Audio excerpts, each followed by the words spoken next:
My ex turned up last night drunk. Tomorrow is his wedding day. Should I tell his soon-to-be wife? I was with my ex for 2 years. It was not the best relationship and we broke up because I moved for uni and just didn't want to be with him anymore. It has been almost 5 years since we broke up and I am engaged to be married with my fiancé who is absolutely my soulmate. Yesterday evening at around 22 o'clock he rang our doorbell drunk. His bachelor party was in the city I live in and he came to see me. When my fiancé opened the door my ex just started sobbing saying that he couldn't believe he, my fiancé, was real or some BS like that. We took him into the apartment because he didn't look dangerous and he just vocally vomited before he actually vomited in our bath. What I could gather is that he was still very hurt because our breakup, that he thinks that we could have made it work. And he regrets treating me badly. He then threw up again and called an Uber to his hotel. It was very surreal. He was fine.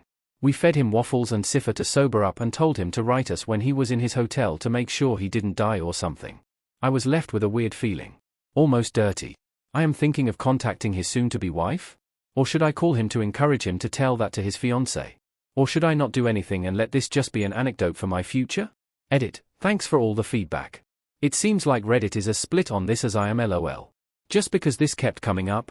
My main goal with telling her is not for them to break up. I don't want that and that's not why I would want to tell her. The reason for me telling her is solely that I would want to know if I was her. Nothing else. It's also not me bragging about him not being over me. That's not something I care about and wonder how some of you twisted it into that. Also a tiny update. I decided that contacting the bride was the wrong move because we are not friends. However, I sent his sister, an old friend of mine, a message basically saying to talk to her brother because he appeared at my door drunk and distressed and to make sure he was okay. She thanked me for the massage and apologized profusely because my ex has been apparently acting a fool for a few weeks now leading up to his wedding. She asked me if I was okay and if her brother had gone back to the hotel room because they couldn't find him. I told her he had Ubered home and had written us that he had arrived in his room at around 11:30 p.m. She thanked me again and I haven't heard from her since. Another update. His sister called me again to ask me if he had come by or said anything about his whereabouts. Apparently he didn't show for the wedding and no one knows where he is. So me telling the fiancé is now obsolete.